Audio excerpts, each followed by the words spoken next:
Welcome to the Morgan Show. My name is Taylor Gardner alongside my host, Burnett. And we have a jam-packed show for you this week, including cross-country championships, bowling, volleyball, and previews of our men and women's basketball team. But first up is football, who had a blowout 41-14 victory over South Carolina State on Saturday. Here's our colleague, Marion, with more. The Morgan State Bears blow out the South Carolina State University Bulldogs 41-14 at Hughes Stadium Saturday afternoon. The game was close in the beginning. The Bulldogs were down 17-0 before putting up 14 unanswered points to end the first half. The Bears would take over in the second half, scoring 24 points in the fourth quarter of the game to seal the game. The game did not look like it would become a blowout at first. The Bulldogs attempted a field goal to tie the game midway through the third quarter. That's when defensive back Jordan Toles blocked the attempt to keep the score at 17-14. The blocked field goal was the start of the momentum swing between the teams after a scoreless third quarter. The offense got it going early in the first half, led by quarterback Deuce Taylor, running back Alfonso Graham, and running back Jabril Johnson. The three were run over the Bulldogs' defense. It was the Bears' defense that was the highlight of the day. The defense showed out, forcing 5 total turnovers in the fourth quarter. The defense got 1 pick six and 1 fumble return for a touchdown. The Bears won through all 3 phases of the game. The Bulldogs had no answers once they had lost momentum in the third quarter. The Bears get their first MEAC win of the season and advance to 3-5 with 3 games left. This Saturday, the Bears take on Stony Brook University on the road, seeking to get their first road victory this season.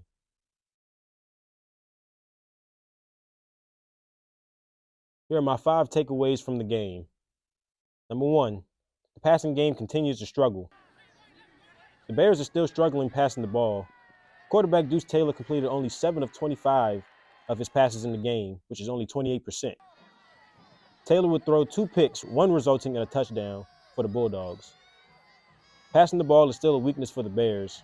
This is something that needs to be worked on during the offseason in order for the team to be a dual threat for opposing defenses. Number 2, home field advantage. The Bears are a team who shows out at home. So far this season, the Bears are currently 3-1 at home and 0-4 on the road. Despite losing their only home game to Norfolk during the homecoming game, the Bears have dominated in 3 or 4 of their home games. The team enjoys playing in front of a home crowd and tries their best not to disappoint their audience each game. Number 3, second half defensive dominance. The Bears' defense held the Bulldogs scoreless in the second half of the game. The defense also made the Bulldogs turn the ball over 5 times in the fourth quarter. 3 interceptions, 1 fumble, and 1 turnover on downs. The defense made the right adjustments to put the game away late in a blowout win. Number 4, Alfonso Graham running game carries the Bears' offense. Running back Alfonso Graham and the Bears dismantled the Bulldogs' defense running the ball. The team outrushed the Bulldogs 190 to 95 yards in their win. Graham finished the game with 123 yards rushing.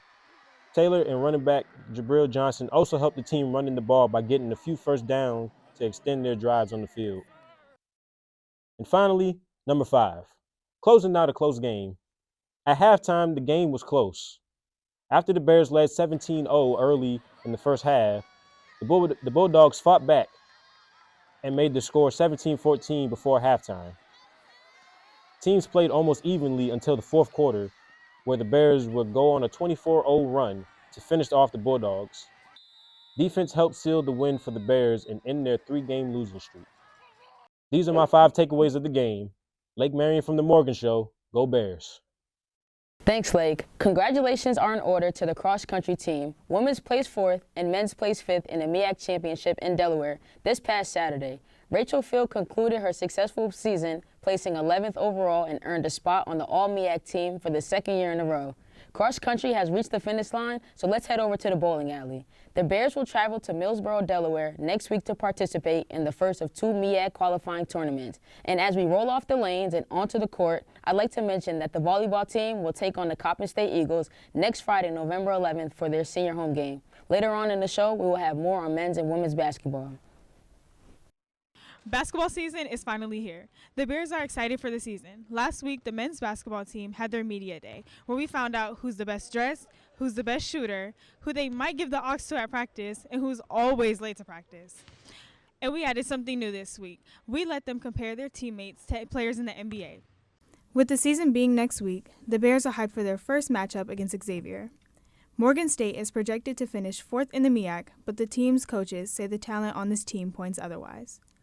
The men's team returns with only 5 players from last year's team. Coach Brockett said his staff had a busy summer recruiting. Morgan has added 9 players to this year's team, including 6'8" forward Khalil Turner and 6'3" shooting guard Kevon Wiggins.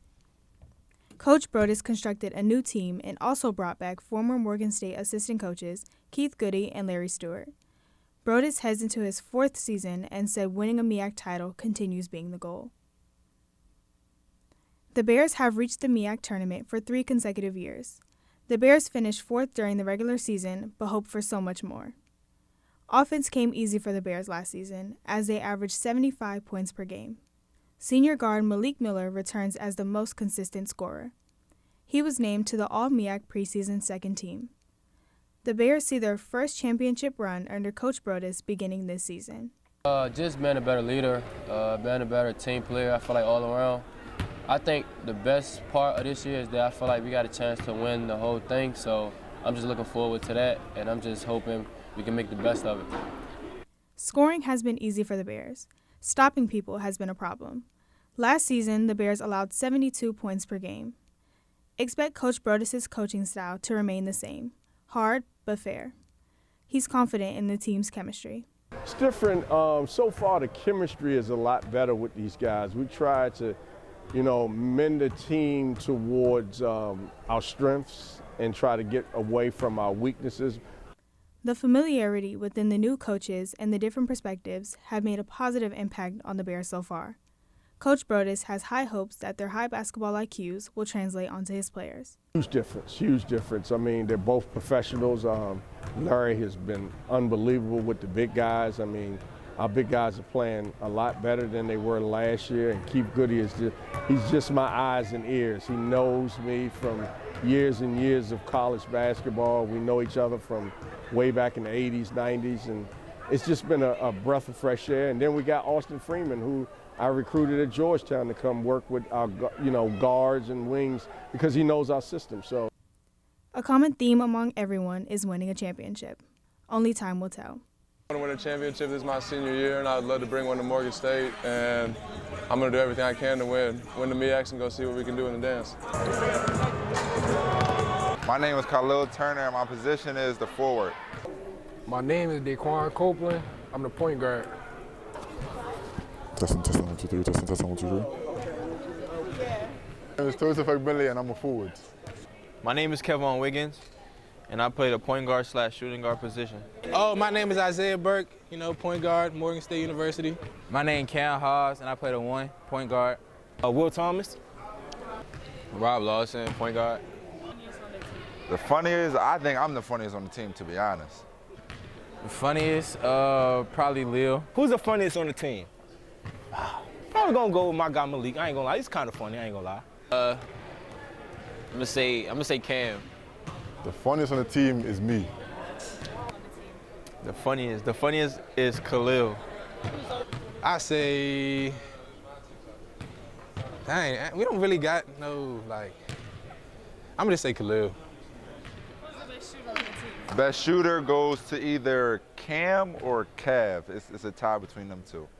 The best shooter on the team is Kevon. Either Ty or Cam.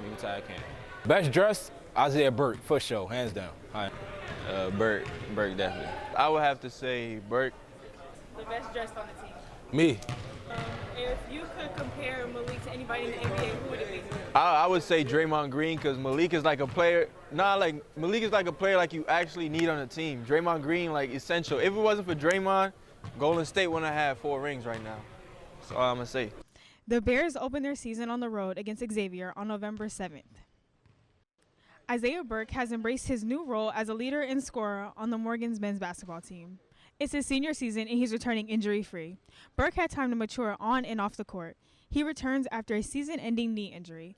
As a starting point guard, he plans to take advantage of every opportunity given to him. Burke came to Morgan in 2018 as a freshman. He knows what his coach expects and has shown leadership in the preseason. Last season, Isaiah Burke was a bright spot for the Bears off the bench, averaging 9 points per game while shooting a team-high 41% from three-point range. This year, Burke's leadership on the court can potentially help the Bears win a MEAC title. His game is multidimensional. He creates his own shot off the dribble while driving to the lane. He either scores for himself or finds an open teammate.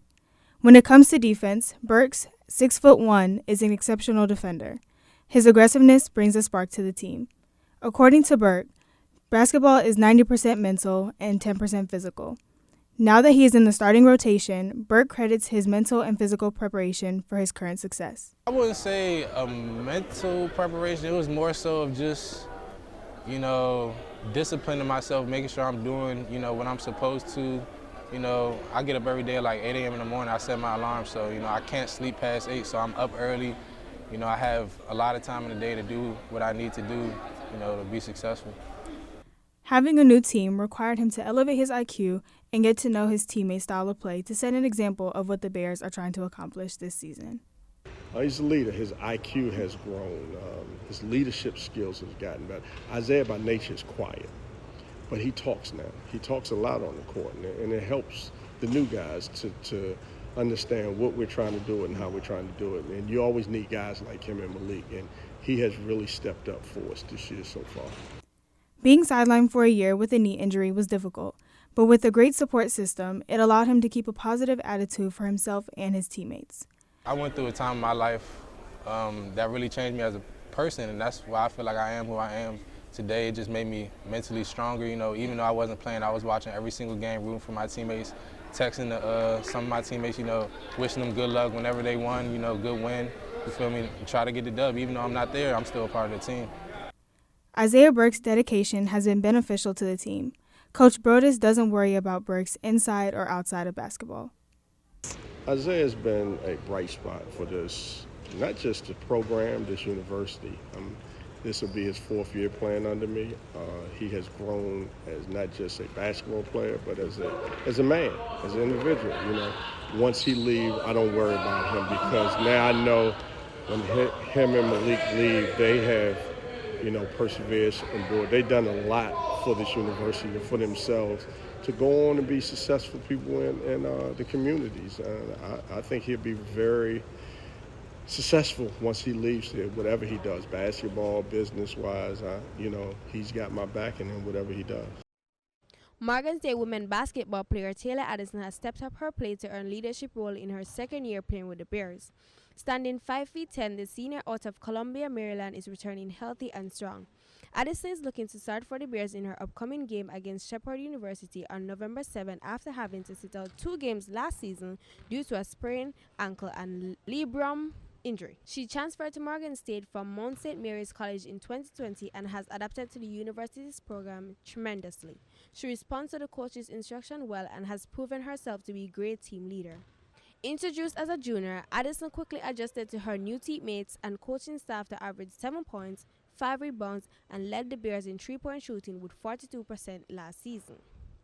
This year, she hopes to improve on her performance by working inside and outside of practice to help the Bears to a win in the MEAC championship. Last season, she proved that injuries would not hinder her productivity on the court. She plans to exceed the high expectations she has for herself this season and be the leader her coach speaks of. At practice, I've been going 100% every single practice, going 100 above and beyond at every single drill. I've also been talking with my team, cheering on my teammates, helping the new people get adjusted, helping myself get adjusted, and learning what their capabilities are, also teaching them what I like to do so we can all be in sync.